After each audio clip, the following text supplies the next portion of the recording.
بسم اللہ الرحمن الرحیم پارہ 28 سورۃ المنافقون۔ سورۃ المنافقون کی شروع کی آیات میں اللہ تعالیٰ فرما رہے ہیں کہ منافقین کی گواہی کی کوئی ضرورت نہیں۔ اللہ تعالیٰ جانتا ہے کہ آپ صلی اللہ علیہ وسلم اللہ کے رسول ہیں۔ منافقین جھوٹی سچی باتیں بنا کر لوگوں میں ہمدردیاں پیش کرتے تھے کہ ہم اللہ کے نبی صلی اللہ علیہ وسلم کے ساتھ ہیں۔ آیت نمبر 4 میں اللہ تعالیٰ منافق کا حال بیان کر رہے ہیں کہ منافق اپنے ظاہری رکھ رکھاؤ پر بہت محنت کرتا ہے اور اتنی خوبصورت باتیں کرتا ہے کہ اسلام سے محبت کی اور ان کی باتیں سنیں تو لگتا ہے کہ ان سے بڑا دیندار کوئی بھی نہیں۔ اللہ تعالیٰ کہتے ہیں کہ منافق اسلام کے نام پر ڈیکوریشن پیس ہیں۔ آپ دیکھیے جو دیواروں پر لکڑی ہوتی ہے وہ صرف خوبصورتی کے لیے ہوتی ہے۔ دروازہ لکڑی کا ہے تو اس کی ضرورت ہے۔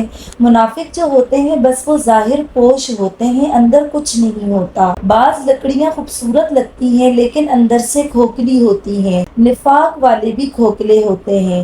اس صورت میں مال اور اولاد کی بات ہے۔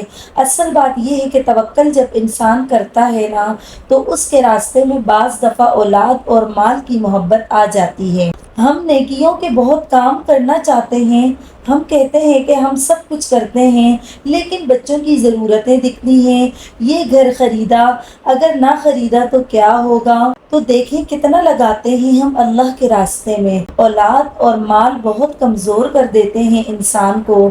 یہ امتحان کے دو پرچے ہیں، دونوں کی محبت بندے کو نیکیوں سے روکتی ہے۔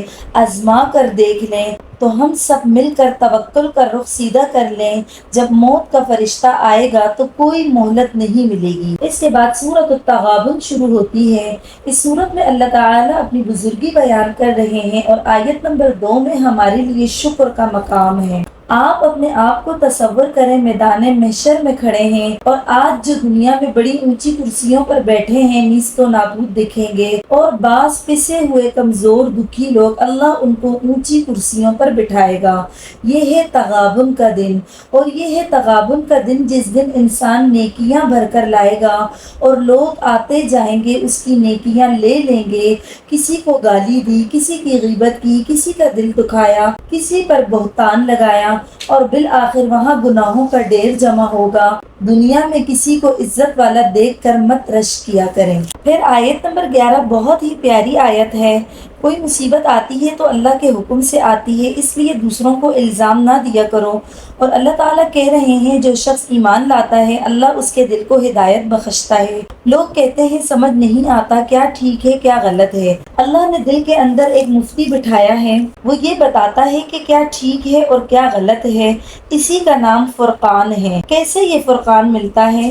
اللہ تعالیٰ اگلی ہی آیت نمبر 12 میں بیان کر رہے ہیں کہ اللہ کی اطاعت کرو اور رسول اللہ صلی اللہ علیہ وسلم کی اطاعت کرو۔ جتنا یہ کرو گے اللہ اتنا ہی ایمان بڑھائے گا، اور جتنا ایمان بڑھے گا تو لوگوں کو پرکھنا آئے گا۔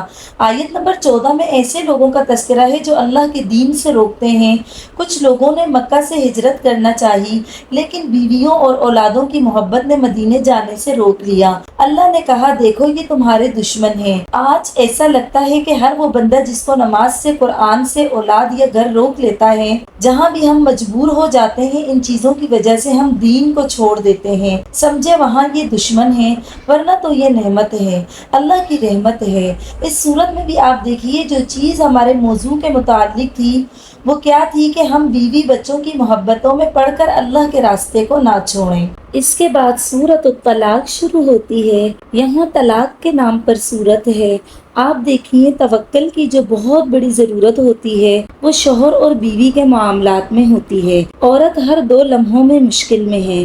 شوہر اچھا مل جائے تو اللہ سے بڑھ کر شوہر پر توکل ہونے لگتا ہے۔ یہاں بات ہوتی ہے جب شوہر سے نہ بنے، شرابی کبابی جو برائی آ سکتی تھی اس میں آ گئی تو کرے کیا؟ ایک چیز جو ہمیں زندگی کا سخت فیصلہ کرنے سے روک لیتی ہے وہ کیا ہے کہ اگلی زندگی میں کیا ہوگا۔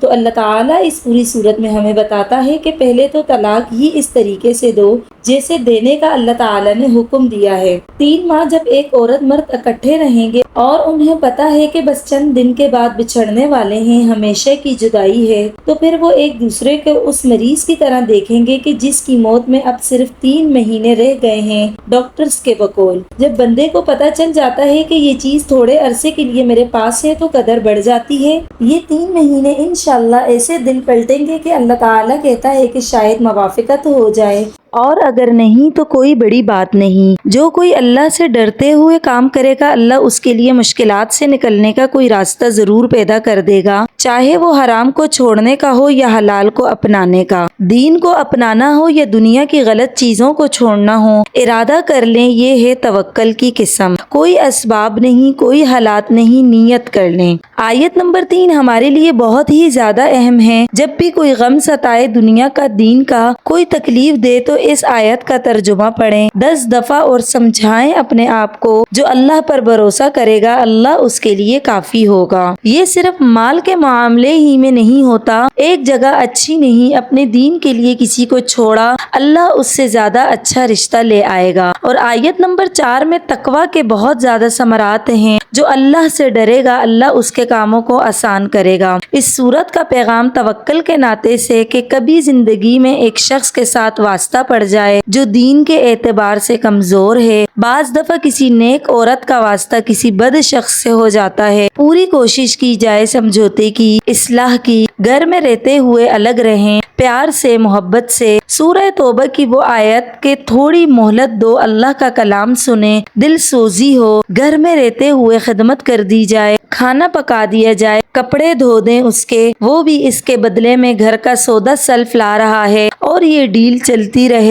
رہے۔ لیکن جب یہ محسوس ہو کہ اللہ کی حدیں ٹوٹنے لگی ہیں، اب یہ صحیح کام نہیں ہو رہا، تو پھر بسم اللہ پڑھ کر اللہ کے نام پر الگ ہو جائیں۔ اللہ کے وعدے سچے ہیں، شرط یہ ہے کہ اپنا ایمان مضبوط ہو اور بات بھی حق ہو۔ پہلے اپنی اصلاح کریں۔ ایسی تمام بہنیں پہلے اپنے آپ کی اصلاح کریں، اپنی نمازوں کو چیک کریں، اپنے عقائد کو ٹھیک کریں، اپنے دین کو پختہ کریں۔ جب وہ واقعی مسلمات، مومنات، قانتات بن گئی، پھر دوسرا کام شوہر کو تھوڑی نصیحت کریں، اس کے بعد پھر آر یا پار۔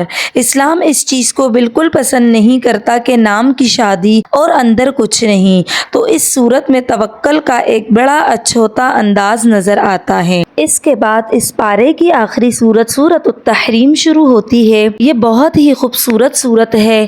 یہ عورتوں کی سورت ہے اور شادی شدہ عورتوں کا توکل اس میں نظر آتا ہے۔ شروع کی آیات میں بیان ہو رہا ہے کہ اللہ کے نبی صلی اللہ علیہ وسلم کی بیویوں میں ایک بات پر سمجھوتا ہو گیا۔ 2 بیویاں تھیں آپ صلی اللہ علیہ وسلم کی۔ انہوں نے دیکھا کہ آپ صلی اللہ علیہ وسلم ایک بیوی حضرت زینب رضی اللہ عنہ کے گھر جاتے ہیں تو وہاں سے شہد کھا کر آتے ہیں۔ تھوڑا ٹائم لگ جاتا ہوگا اس میں۔ انہوں نے سوچا کہ ایسا کرتے ہیں کہ میرے پاس بھی اللہ کے نبی صلی اللہ علیہ وسلم آئیں گے تو میں بھی یہی کہوں گی اور تم بھی یہی کہنا کہ اللہ کے نبی آپ صلی اللہ علیہ وسلم کے منہ سے تو مغافیر کی بو آتی ہے، یہ ایک جڑی بوٹی ہے، ذرا مہک آتی ہے۔ ایک بیوی کے پاس گئے تو انہوں نے یہی بات کہہ دی، دوسری کے پاس گئے تو انہوں نے بھی یہی بات کہہ دی۔ اللہ کے نبی صلی اللہ علیہ وسلم تو اتنے پاک صاف تھے کہ گھر آتے تو پہلے مسواک کرتے پھر بیویوں کے پاس آتے، اور اللہ کے نبی صلی اللہ علیہ وسلم سے زیادہ کوئی طہارت والا نہیں تھا۔ خیر کیا ہوا کہ اس بات کی بنیاد پر کہ میری بیویوں کو تکلیف نہ ہو، آپ صلی اللہ علیہ وسلم نے قسم کھا لی کہ آج کے بعد شہد ہی نہیں کھاؤں گا۔ اب اس پر آیات نازل ہو گئی کہ یہ کیسے ہو گیا۔ بیویوں کی خوشی اچھی بات ہے، آپ صلی اللہ علیہ وسلم خیال کریں ان کا، لیکن آپ صلی اللہ علیہ وسلم کوئی چیز اپنے آپ پر حرام نہیں کر سکتے۔ اس صورت میں 4 گھرانوں کی بات ہو رہی ہے۔ 2 گھرانے مسلمان شوہروں کی کافر بیویاں جو بچ نہ سکی، قوم کے ساتھ عذاب کا شکار ہو گئی۔ آیت نمبر 10 میں اللہ تعالیٰ نے تذکرہ کیا ہے۔ اس سے کیا پتہ چلتا ہے کہ کچھ عورتوں کی خوش فہمی دور کی جا رہی ہے توکل کے نام پر۔ یہ کہتی ہیں کہ میرے میاں حافظ قرآن ہیں، یہ عالم قرآن ہیں، یہ مبلغ قرآن ہیں، یہ مجھے بچا لیں گے، کوئی نہیں بچائے گا، بغیر کھڑے آپ کو ہاتھ دیے آگے چلے جائیں گے، کوئی نہیں پلٹ کر آئے گا۔ ہر بندے کو اپنی فکر ہوگی۔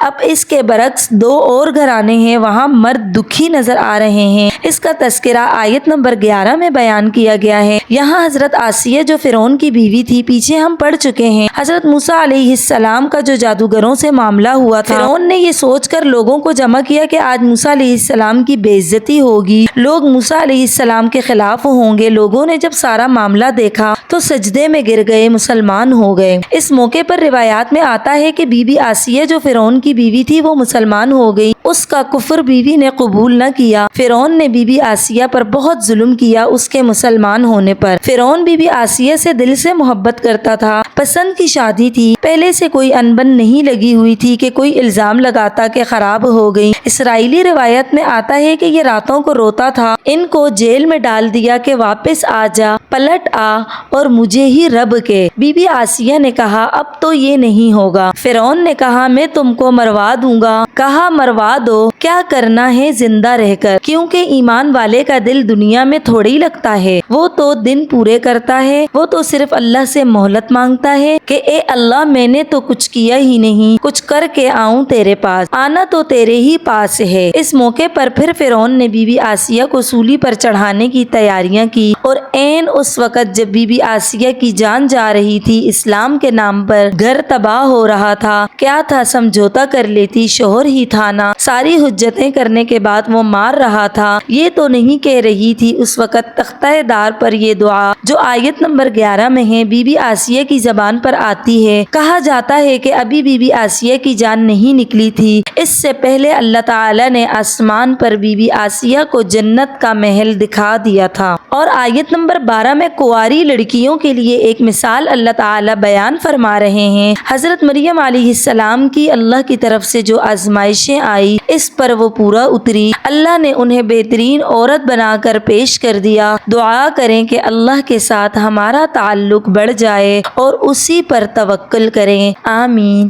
ثم آمین۔